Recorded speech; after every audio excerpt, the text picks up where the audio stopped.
Salut à tous, on se retrouve aujourd'hui pour parler du FC Barcelone en ce vendredi 26 décembre. On commence rapidement les gars avec quelques joueurs du Barça actuellement en repos, en vacances bien sûr, mais pas que l'entraînement. Ça reprend lundi bien sûr pour préparer la deuxième partie de saison. Tiens, tout d'abord Rafinha qui profite de Noël bien sûr avec sa famille. La même chose les gars pour Lewandowski avec Anna Lewandowska, sa femme et ses enfants. Ils ont pu profiter de Noël ensemble. La même chose pour Lamine Yamal. Donc lui il est parti avec sa mère et sa famille. Ils sont partis à Dubaï. Voilà, donc c'est la mère de Lamine Yamal qui a filmé Lamine. Et en parlant de Lamine les gars, donc un groupe d'enfants jouait au football sur une plage de Dubaï et Lamine les a rejoints. Il a demandé est-ce que je peux jouer. Donc les enfants ils ont tous été choqués de voir Lamine Yamal jouer avec eux. Et en gros sur une vidéo TikTok on peut voir Lamine Yamal en train de jouer bien sûr avec ses jeunes du côté de Dubaï. Donc lui aussi bien sûr retour lundi à l'entraînement. De Jong aussi bien sûr en mode Noël avec ses deux enfants et sa femme et la légende bien sûr Léo Messi lui aussi il a pu fêter ses fêtes de fin d'année en famille. On bascule maintenant, on revient maintenant sur le Barça, tout ça. On a parlé un peu des joueurs en vacances, ok, mais nous, voilà, on est concentré et focus sur la saison du FC Barcelone et le programme. Je monte tous les jours, c'est le moment de le montrer. Donc là, on est le 26, donc pas de match, ni là le week-end qui arrive, pas de match, mais en tout cas, le 3 les gars, c'est dans 8 jours. Donc on est vendredi. Donc c'est samedi prochain, pas ce samedi et demain, le samedi d'après, les gars, 8 jours, retour bien sûr du Barça. En plus, ce sera le derby contre l'Espagnol Barcelone. Ce sera bien sûr un très gros match pour le retour à la compète pour le FC Barcelone. On continue avec cette Liga. On sait que le Barça a actuellement 4 points d'avance sur le Real Madrid. Et pour l'instant, d'après Opta Analyst, ceux qui font des probabilités, des pourcentages, tout ça. Donc le Barça aurait 77% de chances de remporter la Liga cette saison. Voilà. Si tu continues à prendre autant de points que tu as pu prendre depuis le début de saison, tu auras une forte chance de gagner bien sûr le championnat. Après bien sûr, la vérité ça se passe sur le terrain parce que là par exemple dès la reprise tu enchaînes des mauvais résultats, les Real s'ils regagnent, ils repassent devant, le pourcentage va descendre mais pour l'instant ce serait 77% de chance de gagner bien sûr le championnat. On continue les gars avec le Camp Nou et Barcelone a désormais soumis tous les documents pour augmenter la capacité du Camp Nou et attend l'approbation de la ville. La capacité passerait d'environ 45 000, donc là à peu près là, on peut avoir 45 000 supporters lors des derniers matchs, 62 000 supporters. Donc la première utilisation complète des deux étages pour avoir lieu le 25 janvier contre Oviedo. Voilà.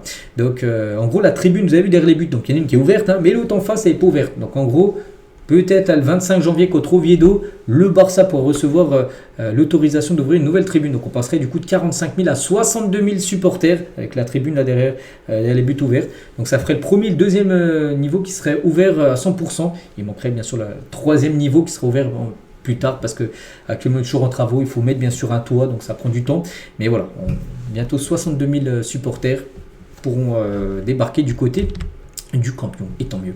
On continue avec Lamine Yamal devient une autre sorte de bête chaque année. Bon, il est très jeune, mais en 2023, il a marqué 5 buts et passes D. Bon, sur une année où il est peu joué parce qu'il avait commencé peut-être, je sais pas, en septembre à jouer. Bien sûr, Xavi est dans le grand bain. 2024, on va dire sa première année, on va dire complète. 37 buts et passes D cumulés. Et 2025, donc là cette saison, 47 buts et passes D cumulés. À chaque fois, il augmente. Donc 2026, ça va donner quoi? Il augmente à chaque fois, peut-être 50, 55. Bon là, déjà quand on dépasse les 50, c'est énorme. Sur une année, 50 fois décisif, buts et passes D. Il peut le faire, on le sait. Lamine Yamal. On continue, toujours avec lui, les ailiers les mieux classés dans les 5 meilleures ligues européennes cette saison.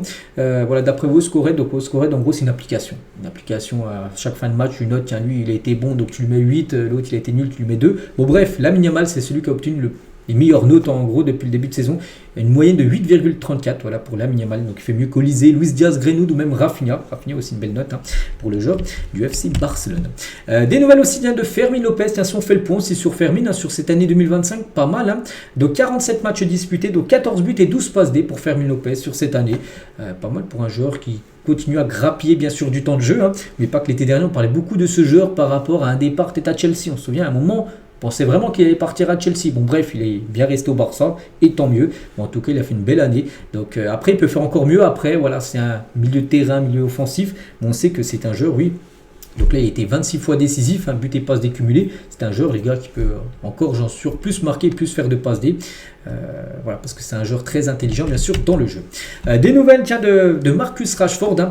Et le Barça travaille à garder Marcus Rashford au club. C'est une priorité, voilà, pour Hansi Flick. Voilà, le souhait, c'est de le conserver, même si une décision sera prise définitive, la décision premier trimestre 2026. Mais pour l'instant, voilà, Flick, il est très content comme du rendement de Rashford et il pourrait dire à la direction, en gros, voilà, il faut payer l'option d'achat de 30 millions d'euros et le garder bien sûr à 100%. À noter que si Rashford venait à continuer au Barça, il devrait revoir un peu son salaire à la baisse. Il devra faire lui un effort financier. Des nouvelles de Christensen, on s'est blessé. C'était avant le match contre Villarreal, donc la semaine dernière, ligament croisé. Donc il a été fortement affecté par sa blessure.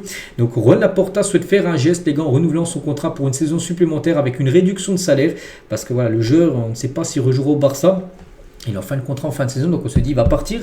Mais voilà, le Barça, les gars, c'est un très grand club. Laporta, ils ont vu qu'il est très touché, bien sûr, Christensen, de cette nouvelle blessure. Il pourrait lui faire un geste de lui dire, voilà, si tu acceptes de réduire ton salaire, on propose tant, donc si tu acceptes cette somme-là, et bon, on le prolonge un an, même si tu as été longtemps blessé, tout ça. Donc voilà, comme le très beau geste que va proposer le FC Barcelone à Christensen. L'une des options défensives du Barça est Nathan Ake. Il pourrait quitter City en prêt. Donc là, on parle bien sûr de janvier, parce qu'avec Christensen, comme j'ai dit, qui est blessé, il ne pourra pas jouer au moins jusqu'à avril-mai. Je ne sais même pas s'il rejouera cette saison. Tout dépend de comment il va se rétablir. Donc là, en janvier, il faudra un nouveau défenseur. Donc Nathan Ake, les gars, pourquoi pas l'avoir en prêt? C'est une option, il joue peu à City, l'avoir en prêt 6 mois, ça peut être envisageable. Donc Deco s'est également rattaché à de jeunes joueurs qui pourraient partir en prêt avec une option d'achat. Donc voilà, en tout cas Nathan Ake fait partie des joueurs bien sûr suivis. Et ce joueur aussi, c'est Marco Senesi, je ne sais pas si vous le connaissez, c'est un défenseur central de Bournemouth, voilà, en première ligue. Donc la Juve et Barcelone font partie des clubs qui surveillent la situation de Marco Senesi. C'est Fabrizio Romano qui le dit, donc voilà, s'il le dit, c'est qu'il a reçu des contacts pour savoir que ça parle en gros.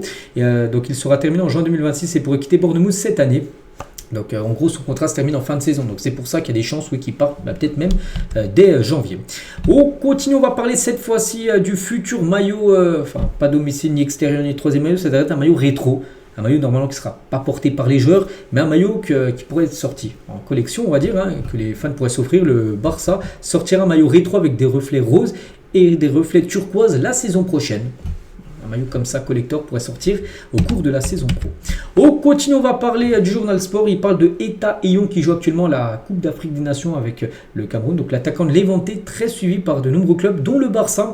Le Barça suit de près Eta Eyong lors de cette CAN pour évaluer son niveau lors de son premier grand tournoi international. Donc pour l'instant, son premier match, il y a eu un Cameroun-Gabon. Cameroun s'est imposé 1-0, c'est lui qui a marqué. Pour l'instant, voilà, il a marqué lors de son premier match.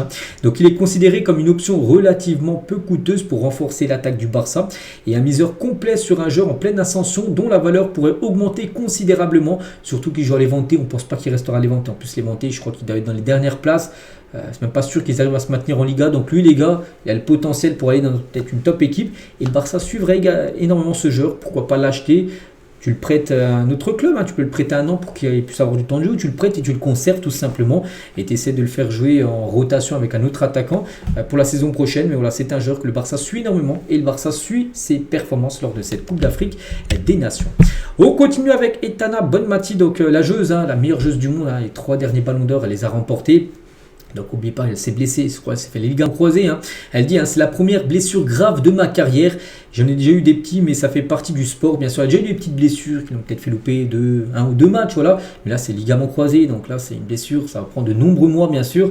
Donc elle a dit, j'ai joué à un très haut niveau pendant de nombreuses années avec presque aucun repos. Cela cause aussi de l'usure, bien sûr. Et j'espère de voir ma blessure positivement. La vie m'a donné une pause pour revenir meilleur et profiter d'un temps que je n'en avais pas eu avant. Mon objectif est de rejouer avant la fin de saison. C'est ma seule priorité pour l'instant. Donc voilà. En tout cas, là, pour les prochains matchs, elle ne sera pas disponible, bien sûr. Bonne Mathieu, on lui souhaite bien sûr un très bon rétablissement et grosse force à elle. Donc voilà ce qu'il y a à dire aujourd'hui. J'espère que ça vous a plu. On se retrouve nous demain, bien sûr, demain samedi, pour le prochain numéro. Bonne journée à vous et à demain.